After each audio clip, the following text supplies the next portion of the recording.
नमस्कार दोस्तों। आज हम एन के बारे में ही दोबारा से बात करेंगे। इस चैनल पे अगर आपने पहले वीडियो देखी होगी कि एन बहुत सारे रूमर्स स्पेकुलेशंस चल रही थी कि अपने फाइनेंसेस को, अपने जो एक्सपेंसेस हैं उनको मैनेज करने के लिए अलग तरह की स्कीम्स लेके आ सकता है, जिससे वो पहले ही टोल कलेक्ट कर ले एडवांस में। अभी आपसे टोल कलेक्शन की तैयारी हो रही है। उसी चीज़ के बारे में हमने जो डिस्कशन किया था, उसमें एक और रिसेंट अभी डेवलपमेंट हुआ है। तो हमारे एक राज्य J&K and Ladakh high court, Jammu and Kashmir राज्य से ये खबर आ रही है। J&K and Ladakh high court में 80% जो है वो टोल चार्जेस कम करने को बोला गया है NHAI को। इसको विस्तार से समझते हैं कि ये क्या हुआ और ये इतना बड़ा डिसीजन कैसे जो है हाई कोर्ट ने लिया। एक हाईवे है, नेशनल हाईवे 44, नेशनल हाईवे 44 में, जो J&K से शुरू होके कन्याकुमारी तक जाता है, जिसमें आपका J&K, Himachal, Punjab, Delhi, UP, Rajasthan, MP, Maharashtra, Telangana, Andhra, Karnataka and फिर तमिलनाडु। तो इतने सारे राज्य से ये जो है हाईवे गुजरता है। J&K के एक सिटीज़न है, J&K की सिटीज़न सुगंधा साहनी, इन्होंने एक PIL लगा दिया हाई कोर्ट में कि रोड की जो कंडीशन है वो बहुत ख़राब है, बहुत ही दयनीय हालत में है रोड।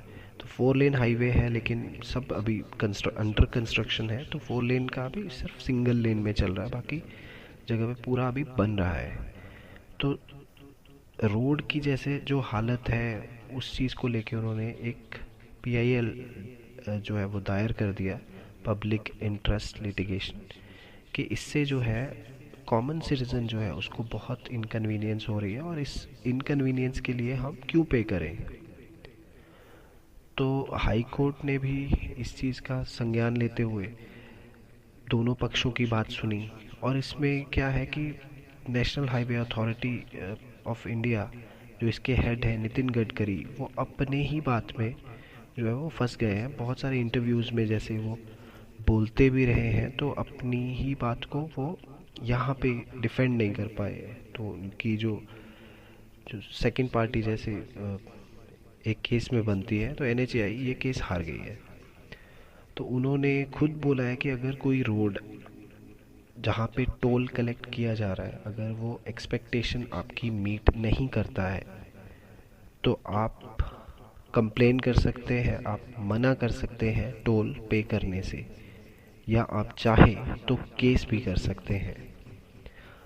तो इसी बात को ही ग्राउंड बना के कि आप जो है, जो सर्विस प्रॉमिस किया है, वो सर्विस आप डिलीवर नहीं कर पा रहे हैं NHAI, तो आपको कोई हक नहीं बनता कि आप जो है सिटीजन्स की गाड़ी कमाई इस तरीके से आप लूटें। तो और जो है मतलब इसमें ऑनरेबल कोर्ट ने ये भी अपनी जजमेंट में बोला कि जब तक ये अभी पूरा 4 लेन हाईवे कंप्लीट नहीं होता, तब तक ये आप टोल कलेक्शन नहीं करेंगे। सिर्फ 20% जो टोल बनता है, 100 अगर लेते थे तो 20 रुपये ही लेंगे, और ये इमीडिएट बेसिस पे चेंज हो जाना चाहिए। दूसरी बात जो इसमें कंडीशन रखी है, वो NH44 जो है उसके 60 किलोमीटर दाएं बाएं और कहीं पे भी नया कोई टोल नहीं लगना चाहिए। क्योंकि बहुत जगह पे हमने देखा है कि गवर्नमेंट ने 200 किलोमीटर की रेंज में ही 3-3 4-4 जगह पे जो है सेटअप कर दिए हैं। और इस चीज़ को भी काउंटर करने के लिए अभी NHAI की तरफ से भी बयान आया है कि हम इस चीज़ पे काम कर रहे हैं, एंड हम सैटेलाइट टोलवेज प्लान कर रहे हैं कि कहीं पे आपको टोलवेज पे रुकना ही ना पड़े। क्योंकि उससे भी एक साल में करोड़ों रुपए का पेट्रोल डीजल जो है वो वेस्ट हो रहा है। तो इस चीज़ को पहले बैरिकेडिंग को काउंटर करने के लिए फास्टैग लेके आए। अभी फास्टैग से ये सैटेलाइट टोलवेज का कॉन्सेप्ट आने वाला है।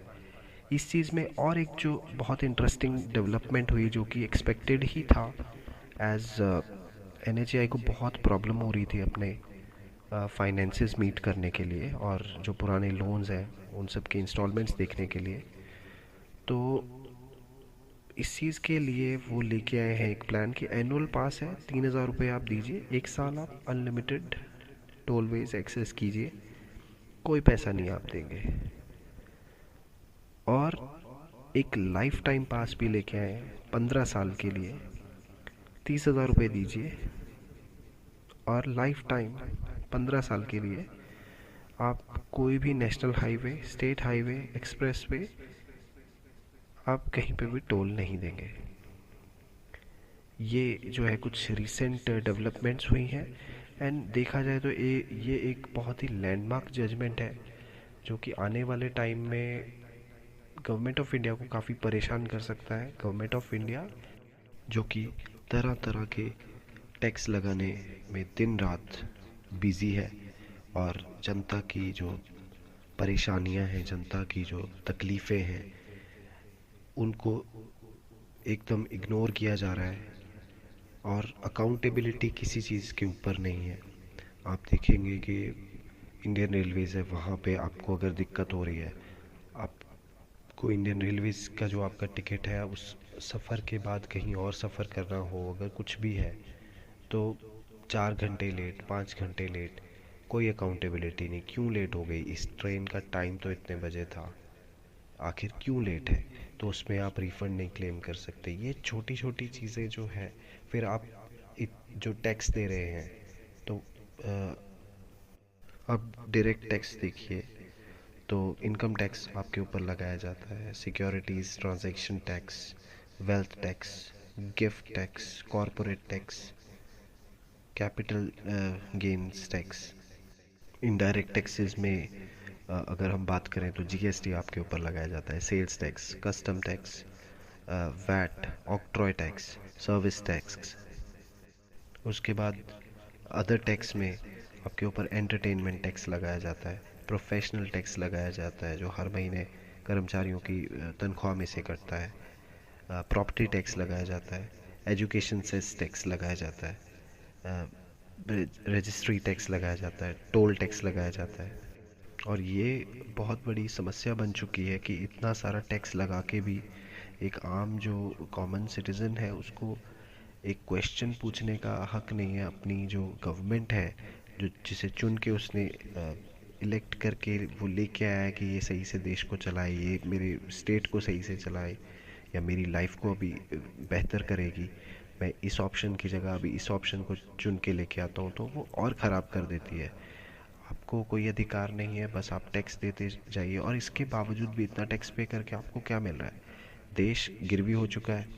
जैसा कि शायद हमने जो पुरानी वीडियो है शायद उसमें बात की है कि कैसे जो 2014 में हमारे पूरे बजट का 24 रुपये जो है, 100 रुपये अगर हम कमा रहे थे तो 24 रुपये पुराना कर्जा चुकाने में जा रहे थे।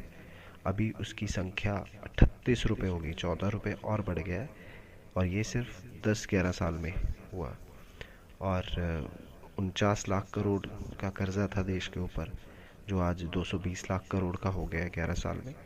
तो ये काफ़ी चिंताजनक स्थिति है। और आप इतना टैक्स आप दे रहे हैं, उसके बावजूद देश और पीछे जाता जा रहा है। आशा करता हूँ वीडियो आपको पसंद आया होगा। अगर आपको मेरा ये प्रयास अच्छा लगता है तो इसको आप लाइक, शेयर और सब्सक्राइब कर सकते हैं। धन्यवाद।